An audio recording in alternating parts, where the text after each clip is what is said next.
nosotros estamos trabajando durante bastante tiempo, más de 10 años, con el pulpo rojo patagónico, y ahora les voy a mostrar algunos avances que hemos tenido. ¿Mm? Esa es un poco la idea. Tenemos acá que en Chile hay 3 especies desde el punto de vista de la importancia que pueden tener desde el punto de vista de la acuicultura, pero principalmente son Octopus mimus, que tiene el mayor desembarque, del 60% en Chile. Luego tenemos Megalociatus con 40%, y Rostroniana fontaniana es una especie que tiene poco valor comercial. Realmente es un pulpo pequeño y hasta el momento no ha sido considerado dentro de las especies de importancia para la acuicultura. No obstante, esto es una especie que se distribuye a lo largo de todo Chile y parte de Argentina. Por tanto, esa capacidad de adaptación a distintas temperaturas da muestra de que puede ser un recurso interesante de abordar. Imagino que en algún momento algunos van a tratar este tema. Respecto del Octopus mismos, lo que se sabe es que las larvas cultivadas a 20 grados muestran un amplio rango de tolerancia térmica. Estamos hablando de entre 8 a 33 grados Celsius. Y por otra parte, entre Octopus megalociatus, ¿no es cierto?, se ha completado en este caso el desarrollo para larvario, juvenil y hasta la fase de engorde, incluso hemos llegado a individuos adultos. También se distribuye en el cono sur de Chile y por el lado de Argentina, por el Atlántico, Pacífico y Atlántico. Se ha estudiado también la tolerancia térmica en paralarvas, que es lo que voy a mostrar más adelante, y también se ha estudiado el efecto que tiene la temperatura en embriones y primeros juveniles.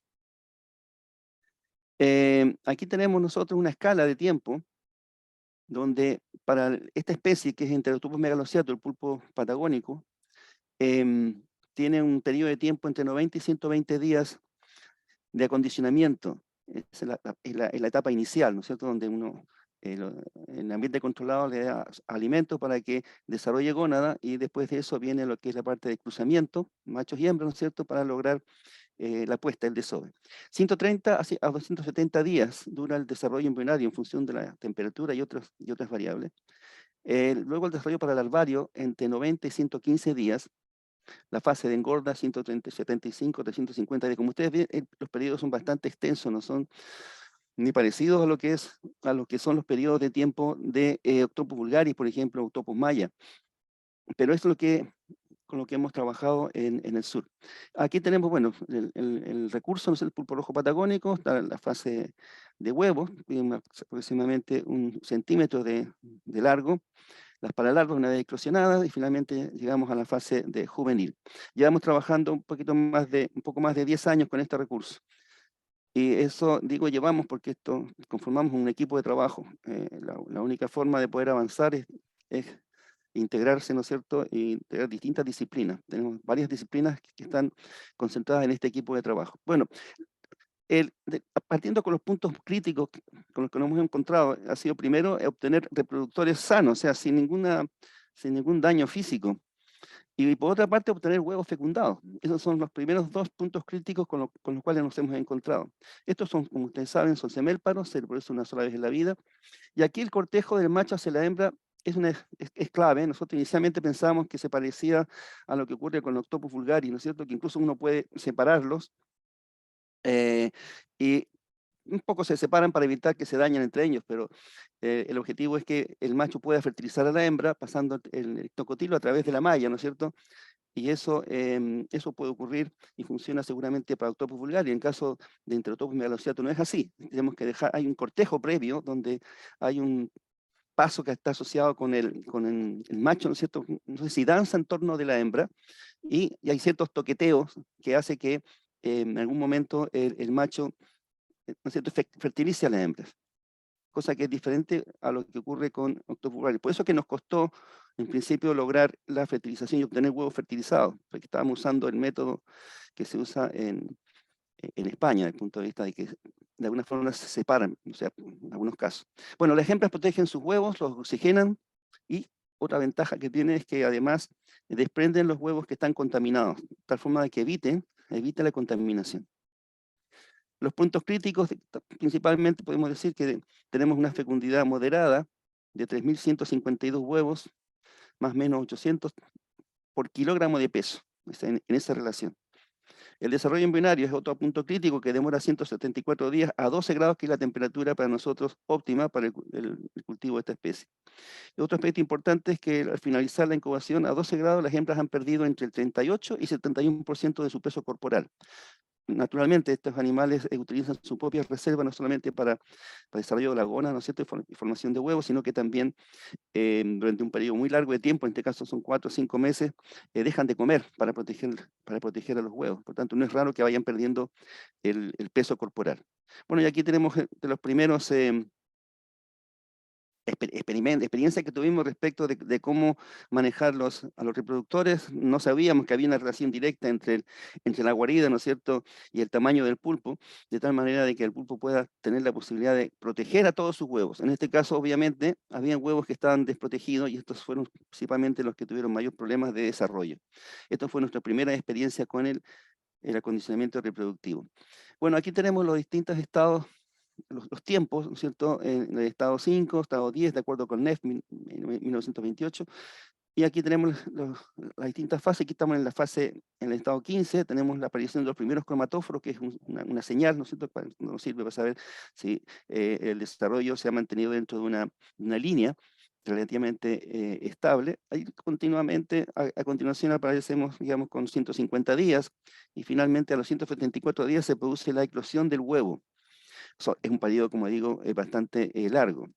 Inicialmente estos animales dentro del huevo tienen movimiento. Recuerden que estos tienen rotación, tienen 2 rotaciones, ¿no es cierto?, durante el periodo de desarrollo embrionario. Por tanto, el hecho de que estos animales se muevan en su interior no es algo que sorprenda. Em, Aquí tenemos un huevo embrionado, una fase más o menos 150 días, y van a ver que se observa bastante claro el latido del corazón. Ahí se ve muy bien cómo va activándose el proceso, los procesos naturales del huevo. Bien, aquí tenemos una gráfica donde tenemos los días de desarrollo embrionario, por este lado, ¿no es cierto? Y por acá tenemos las temperaturas de incubación. Este rectángulo que ustedes ven acá, este cubo, es una incubación. Estos fueron los primeros experimentos que tuvimos el 2014, donde estamos hablando de hembras a las cuales no se habían independizado los huevos.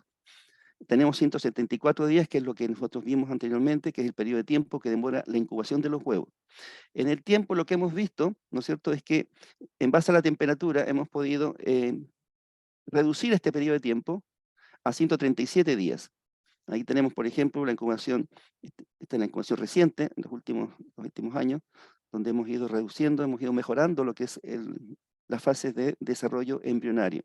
Y aquí tenemos a los 8 días, ¿no es cierto?, perdón, a 8 grados de temperatura, hemos podido ver que el desarrollo embrionario se extiende hasta 270 días, lo cual no significa que el huevo muera, sino que hasta ese periodo se puede manejar o controlar, ¿no es cierto?, este periodo de desarrollo embrionario.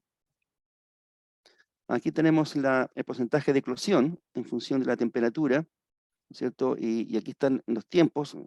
Esto fue el 2014, aquí está el 2016, son promedios, ¿no es cierto? Y finalmente el estudio actual, lo que nos pone en este punto, lo que implica que en el tiempo hemos logrado mayores porcentajes de eclosión.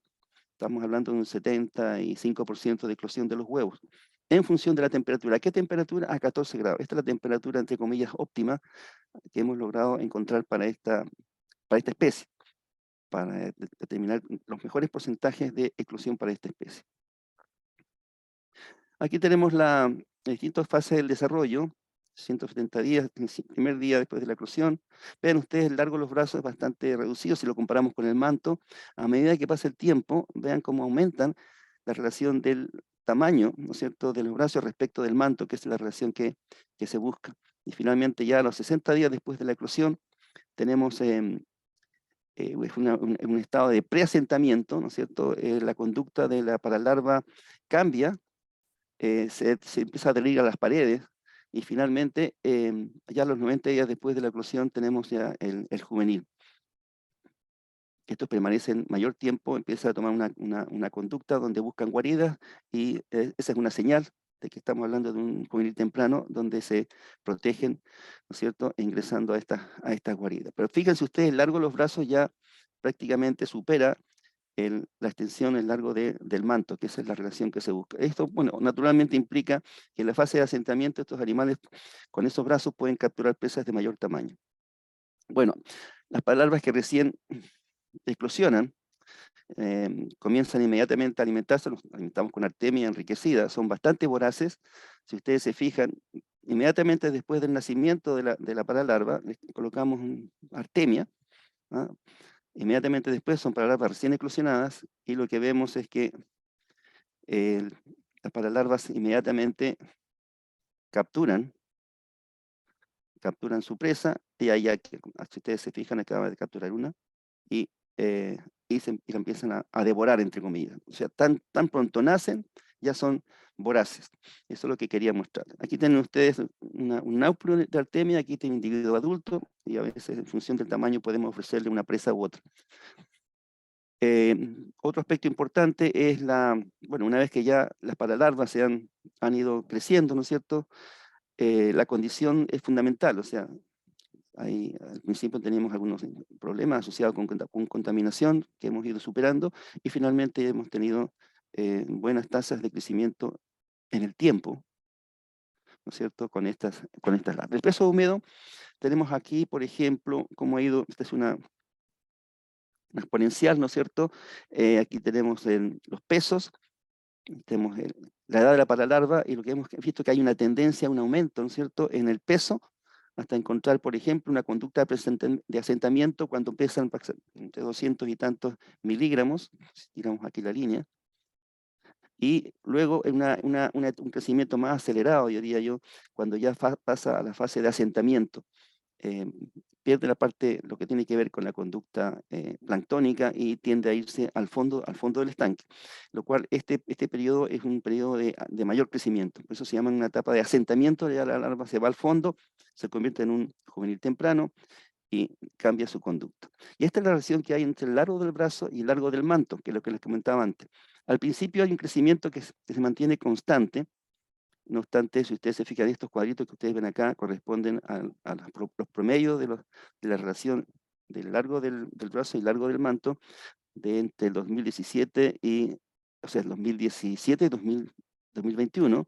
Y aquí abajo tenemos del 2012 y 2016. Si ustedes se fijan, hemos tenido una mejor relación de lo que es esta relación del largo del brazo respecto del largo del manto. Hay un crecimiento aquí, se nota claramente que aumenta, lo que demuestra que el crecimiento ha ido mejorando en el tiempo. Y aquí tenemos las paralarvas procedentes de huevos con cuidado materno, la temperatura preferencial, ¿no es cierto? En este caso lo hemos encontrado a 12 grados. Ustedes ya conocen estos cuadros, estos gráficos. Esto que ustedes ven, esta área que ustedes ven acá corresponde al área de confort de la paralarva, es decir, donde se encuentran sus mejores condiciones de temperatura en función de las diferentes temperaturas de acondicionamiento. Y 12 grados, es el punto donde la larva se encuentra en mejor condición. No significa que la larva no pueda pasar esta línea, porque esta área corresponde al peyus máximo de temperatura que puede tolerar la paralarva, ¿no es cierto? Máximo, y este es el mínimo que está acá. Pasada esta línea, ya se vuelve letal. Esa es la idea.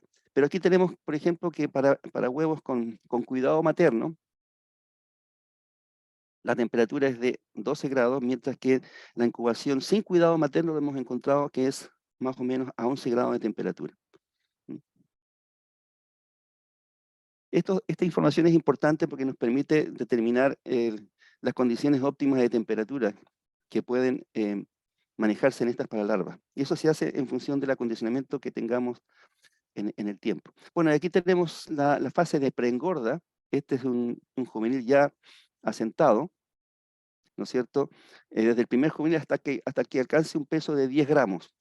Y finalmente yo diría que esta es la fase en que uno piensa, bueno, ¿cómo producir millones de esta semilla, entre comillas, para llevarlo a la fase de engorda, llevarlo a pescadores artesanales o incluso a la industria?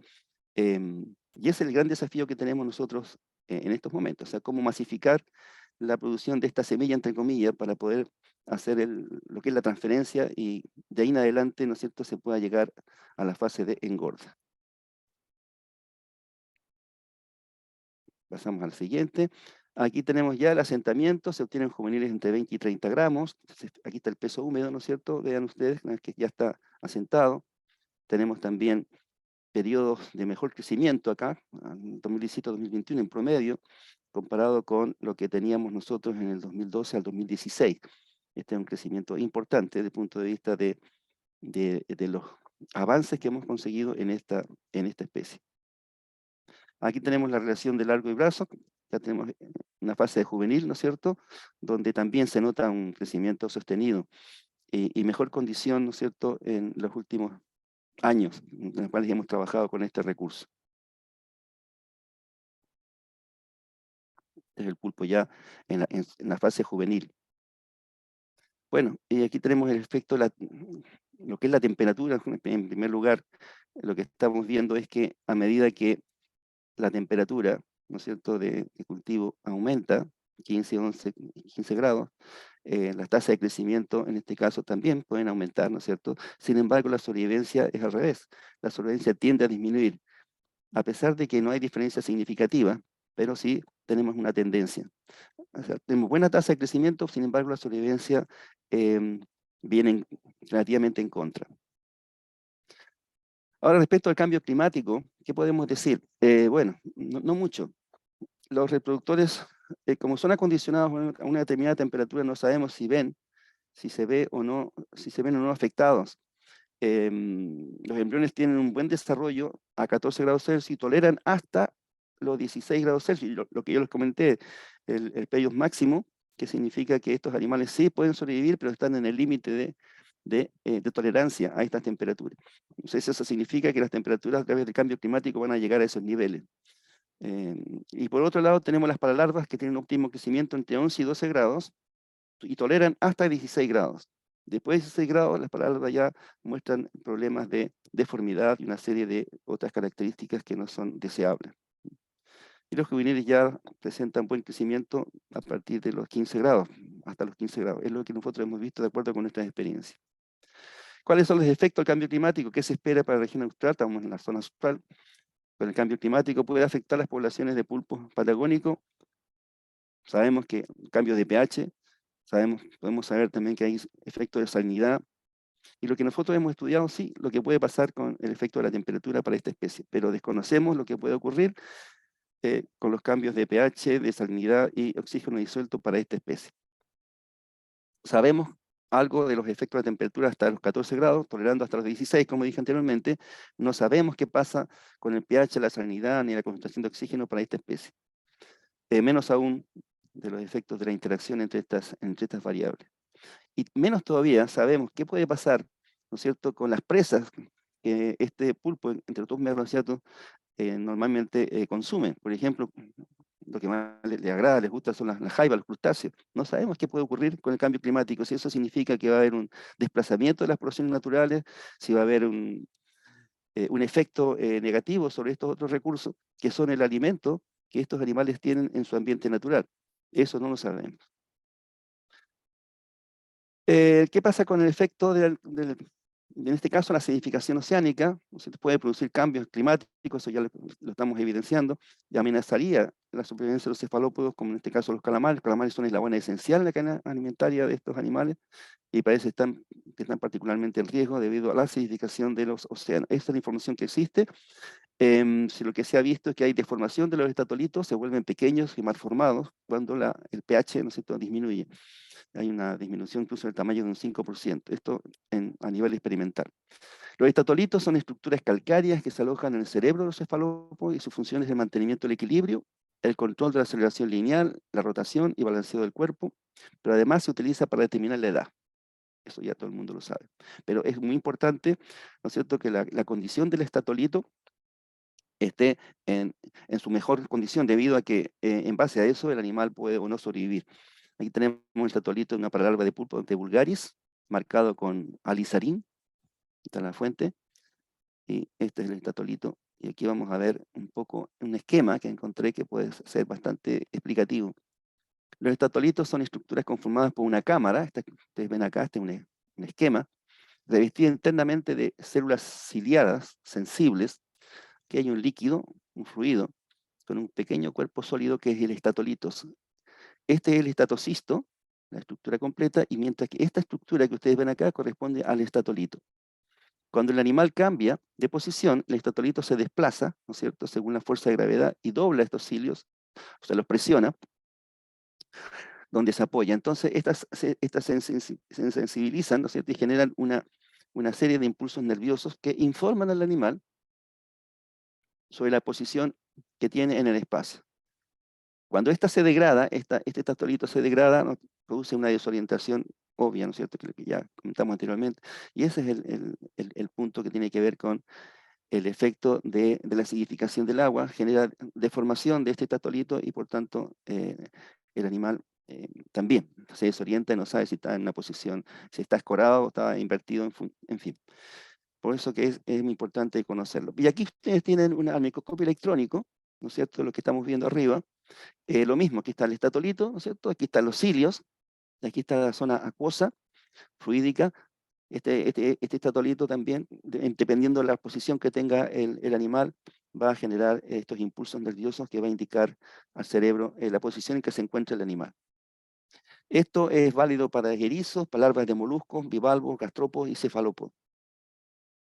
También pasa con ostras y otros recursos que también, como ustedes saben, no se forma el, no se forma la concha de la larva, de las paralarvas, y eso, las conchas de las larvas, principalmente estoy hablando de los moluscos bivalvos y de los moluscos gastrópodos. ¿Cuál es el siguiente paso en el cultivo del pulpo patagónico? Bueno, nosotros actualmente tenemos un proyecto un proyecto FIP de transferencia tecnológica con pescadores artesanales. Lo que estamos haciendo es transfiriendo tecnología de engorda. Esa es la primera etapa. Eso significa que los pescadores traen ejemplares de 1 kilo o 300, los llevan a estanques en tierra. Ya tenemos construido el centro, el galpón, digamos, donde se van a hacer estas tareas con mujeres, ¿no es cierto?, alimentando a los pulpos durante todo este periodo de tiempo. Son tres batches. Estos duran 3 meses. Se espera que un pulpo de 1 kilo 300 llegue a 2,5 kilos o 3 kilos al cabo de esos 3 meses. Y esa es la fase en que nos encontramos ahora. En el futuro lo que esperamos nosotros es transferir tecnología de producción de juveniles de pulpo al sector pesquero artesanal. Y la idea, ¿no es cierto?, final es que ellos mismos puedan cerrar el ciclo hasta alcanzar la fase comercial del pulpo. Este es lo que estamos pensando, que en el tiempo debiéramos ser capaces de transferir esta tecnología a los pescadores artesanales pequeños, vayan produciendo, ¿no es cierto?, a partir de huevo, a partir de larva, estos organismos que se requiere mantener en el tiempo. Sabemos que hay una tendencia a la baja en términos de las poblaciones naturales, están disminuyendo, y eso implica que en poco tiempo, no mucho, quizá esto va a afectar lo que son las pesquerías. Tenemos aquí una zona de aguas someras, ¿no es cierto?, dentro de la bahía donde estamos trabajando con los pescadores artesanales. No sabemos a qué nivel va a afectar el cambio climático.